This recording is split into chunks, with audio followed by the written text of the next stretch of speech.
아침에 다 샤워하고 깨끗이 하고 나갔지만 그럼에도 불구하고 집에 돌아왔을 때 가장 먼저 하시는 말씀 뭐라고요? 씻고 밥 먹어라. 씻고 숙제해라. 왜 씻어야 돼요? 놀다 보면 이런저런 더러운 것들, 또 병균 옮을 만한 것들이 묻기 때문에요. 그거 씻으라는 거예요. 물두멍은 바로 그런 의미인 겁니다.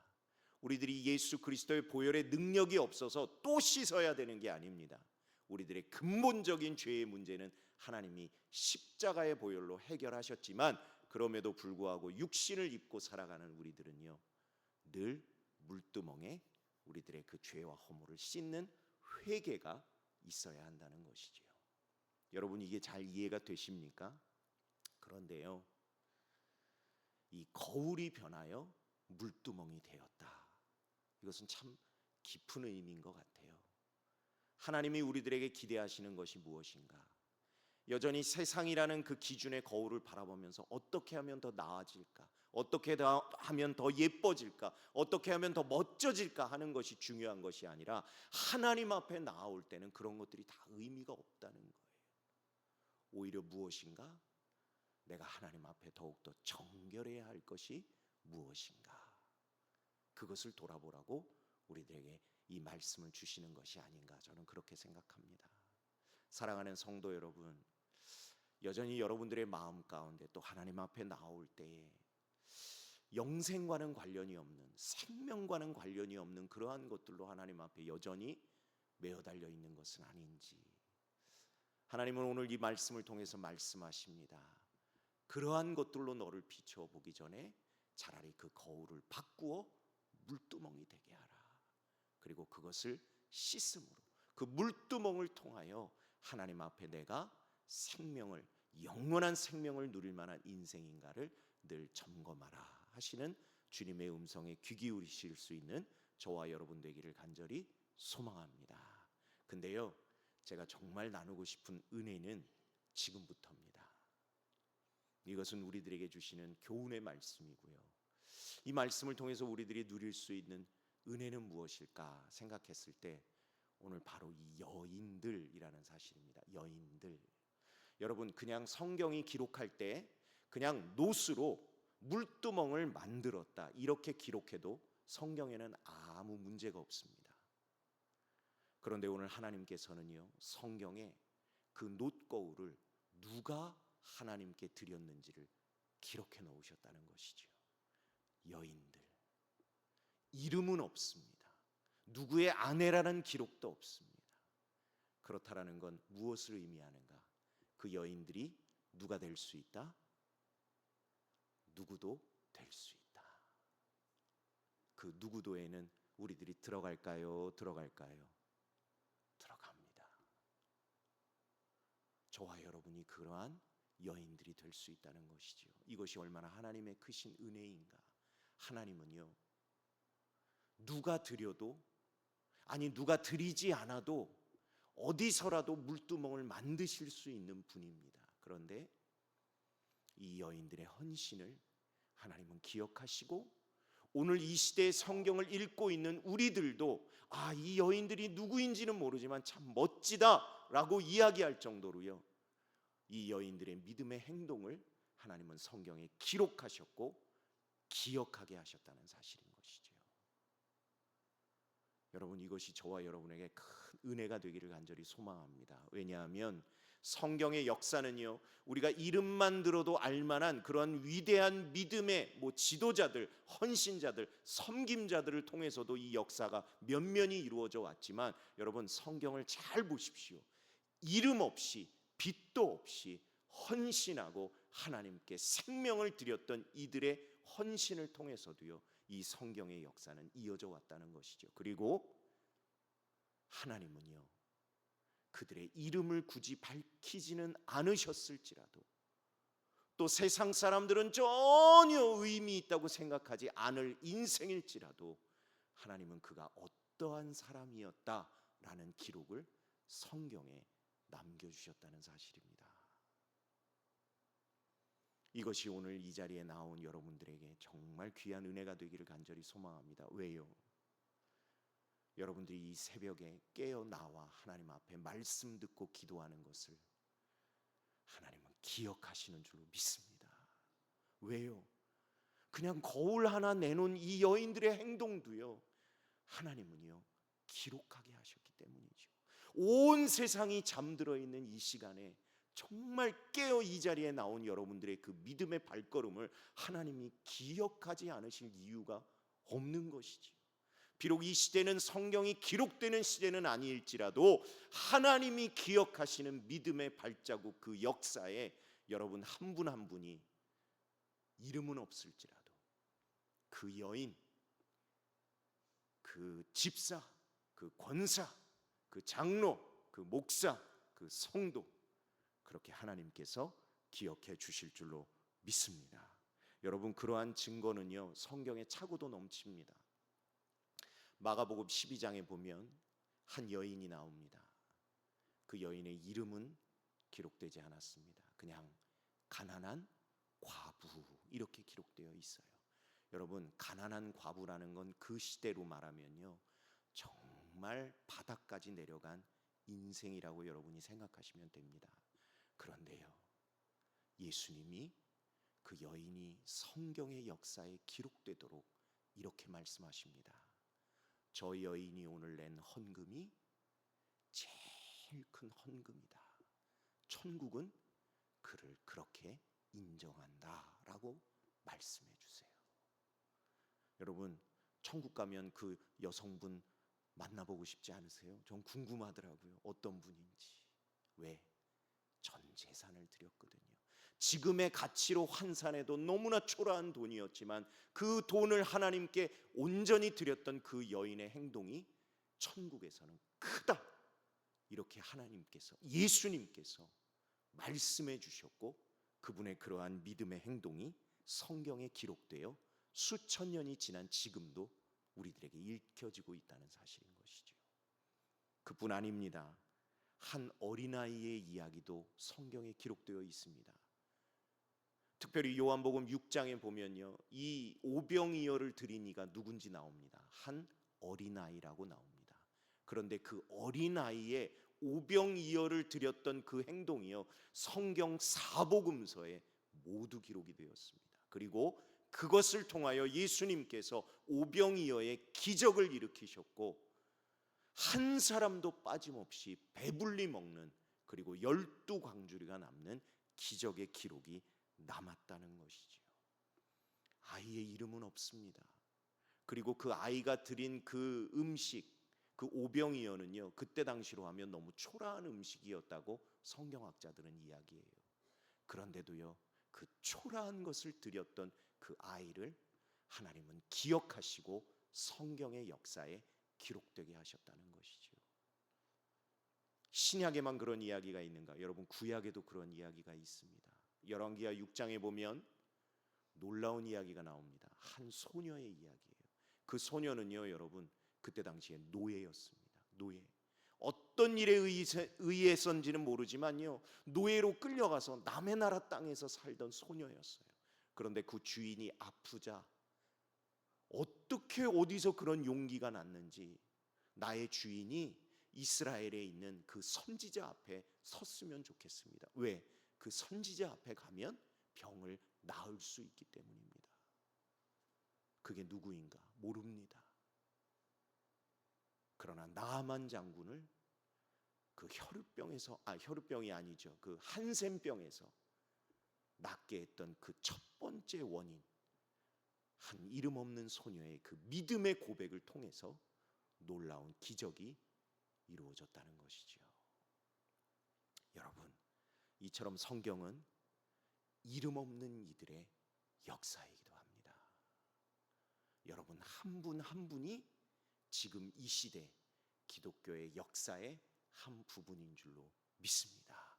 그리고 여러분들의 작은 어떠한 것일지라도, 그것이 시간이든 물질이든 뭐 능력이든 무엇이든 간에 아무리 작은 것일지라도 그 놋거울을 바꾸어 하나님 앞에 물두멍으로 드리는 여러분들의 그 믿음의 모든 행동을 하나님께서 반드시 기억하시고 또한 복 내려 주실 줄로 믿습니다.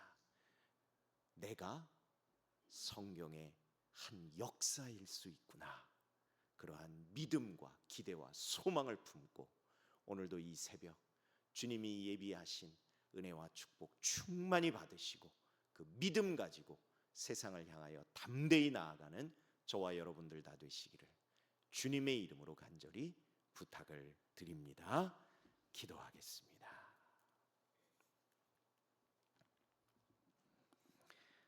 하나님 감사합니다.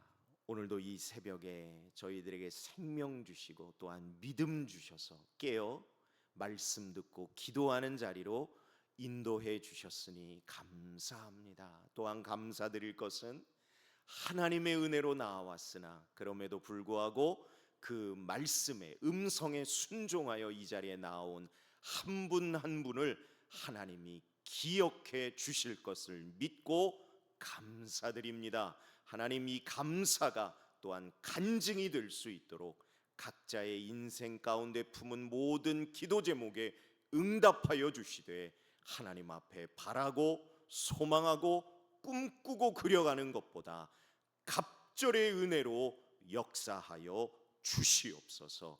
그리하여 기도 제목만 안고 사는 인생이 아니라 세상을 향하여 하나님을 자랑하며 간증하는 인생 되도록 도와주시고 성경의 이 시대의 역사에 당당히 하나님 앞에 기억되는 삶이 되도록 주여 주여 함께하여 주시옵소서.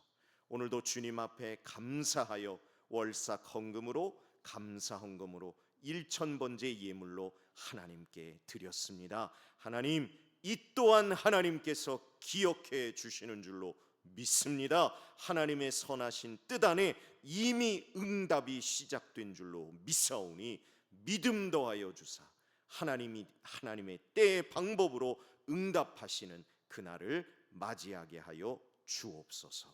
믿사옵고 예수님 이름으로 기도드립니다. 아멘.